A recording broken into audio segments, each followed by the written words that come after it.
What's up, everyone? My name is Nick. I am a third-year neurology resident.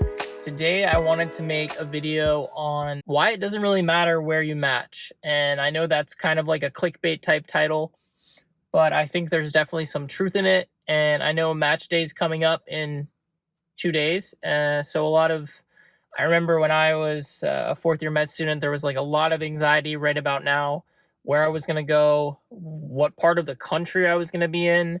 Would I be near my family? Would it be at a program that I wanted to go to? So these are a lot of questions that I know are probably stirring in your head. And I wanted to make this video basically as some encouragement and to provide you guys with some peace. Why does it not matter where you match? This is not fully true, right? So if you have geographic preferences, your significant other, your family is in a location, it's going to matter where you match. My wife was in the New York area, and I only had a couple programs in the New York area and then other programs that were pretty far away.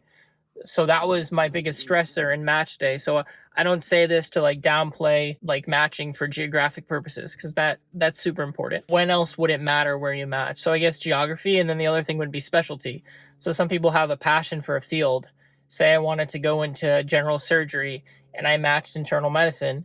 Yeah, then it might matter for me, because I mean, in the end, it won't. You'll have a job, you'll help so many patients, but it might matter that this passion that you've had, you feel maybe isn't fulfilled. So that also matters. But let's talk about why it does not matter where you match. So I'll give an example. Let me just use neurology because that's what I'm in. I'm more familiar with it.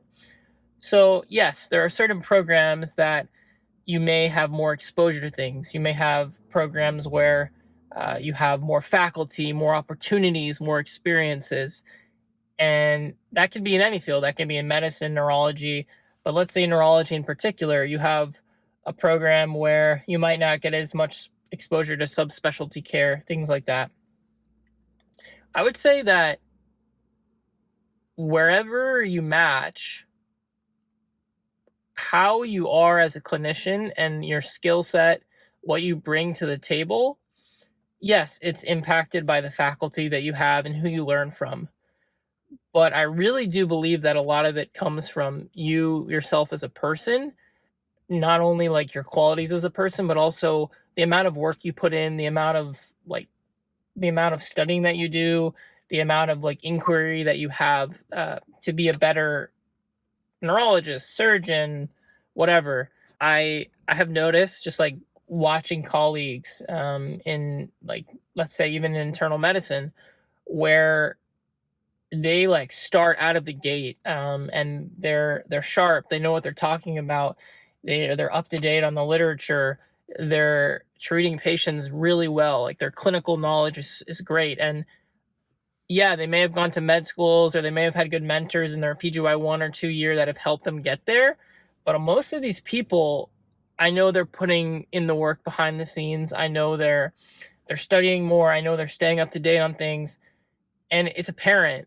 And I truly believe this doesn't have anything to do with the program they're in, because you'll see certain individuals within different programs all throughout the country that excel, and they're great residents. So when I say it does not matter where you match, what I mean by that is, if your goal is to be the best neurologist, psychiatrist, surgeon, whatever, you have it in your power to do it and to learn yourself and to grow as a person yourself.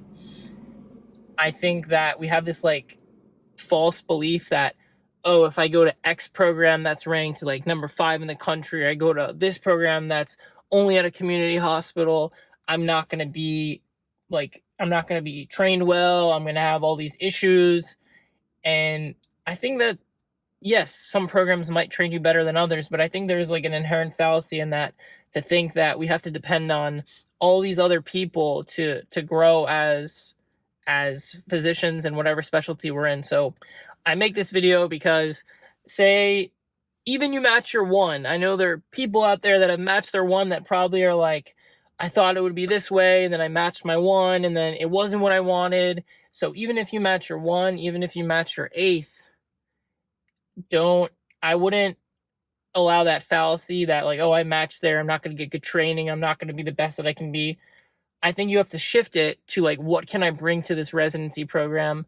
what can I learn from the program, but also what can I bring to it? What can I add to the program so that other residents after me can grow and learn from this program? So that's just my little piece of match day wisdom. I hope in 2 days it goes really great for you guys. And if you're watching this years later and match day's coming up, I wish you the best of luck. And just remember, it doesn't matter where you match. It matters what you become as a physician. And I think you have more power in that than you think. So good luck. Please subscribe, like, comment, let me know how match day goes, and I'll see you in the next video.